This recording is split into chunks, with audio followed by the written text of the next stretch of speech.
Assalomu alaykum sahifamiz obunachilari.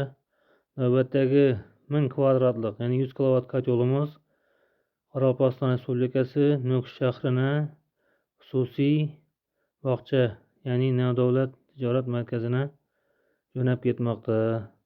Bu kotyolimizni ko'mir yog'ish uchun maxsus oldi. Gaz kotyollar ham oldin qo'ygan. Bu joyimizga mana ko'rishingiz mumkin.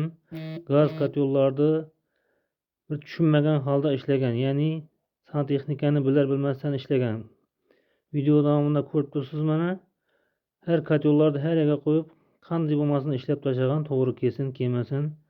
Buni o'zlarimiz bilan birga ishlashib yurgan 10 yillik tajribasi bor mutaxassis ustalarimiz bu gaz kotyoldan, ko'mir kotyoldan shu xonaning ichini chiroyli qilib montaj qilib beramiz. Ish jarayonida ko'rishingiz mumkin. Mana ishlarimizning davomida mana chiroyli qilib kotyollarimiz taqlanmoqda. Kimga shunday kotyollar, ko'mir kotyollar, gaz kotyollar, santexnika xizmatlari kerak bo'lsa, bizga murojaat qilaverasizlar. Santexnik ukalarimizning nomerlarini qo'yib qo'yamiz, o'zimizning nomerlardan qo'yib qo'yamiz. Ish jarayonlarida mana davomida mana gaz kotyollardan taqlaganmiz chiroyli qilib. Gaz kotyollarning mana turishini ko'rishingiz mumkin. Boshda ko'mir kotyoldan keladi, keyin gaz kotyoldan keladi. Xohlasa gaz kotyolni ishlatadi, xohlasa ko'mir kotyolni ishlatadi. Shunday ishlaringiz bor bo'lsa, bog'cha bo'lsin, uy bo'lsin, gaz ham, ko'mir ham yog'aman deb o'ylasangiz ham hammasini batafsil tushuntiramiz, batafsil uzatib beramiz to'liq qilib. Kimga shunaqa kotyollar, ko'mir kotyollar, gaz kotyollar, har xil santexnika ishlari qiziq bo'lsa, bizning manzil Amudaryo tumani, Mang'is shahri. Agar sahifamizga yangi bo'lsangiz, sahifamizga obuna bo'lishni unutmang. O'z fikr mulohazalaringizni izohlarda qoldiring. Tushunmagan savollaringizni izohlarda yozing, izohlarga javob beramiz.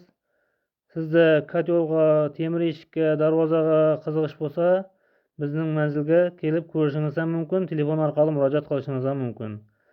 Har xil turdagi darvoza eshiklar, reshotkalar, panjaralar, naveslar, xohlagan turda temir mahsulotdan bo'lgan hamma narsani barini zakaz olamiz. Mana kotyollarimizni yonib turishi, bu kotyolimizni hozirgi paytda og'och o'tin bilan alishtirib ko'rdik. Mana temperaturalar 20 gradusga chiqib qoldi. O'zi 5-10 daqiqaning ichida. Bu mijozlarimiz 100% ishimizdan mamnun bo'lib, quvonib qoldi. Kimga shunday kotyollar, sistemani ulash, atab-dinam xizmatlari qiziq bo'lsa, bemalol murojaat qilaverasizlar. Bu ishlarda Amudaryo tumani Qipchoq mahallasidan Qurolboy santexnik ukamiz ishlagan. Men ishlarini ko'rib o'zingiz baho bering.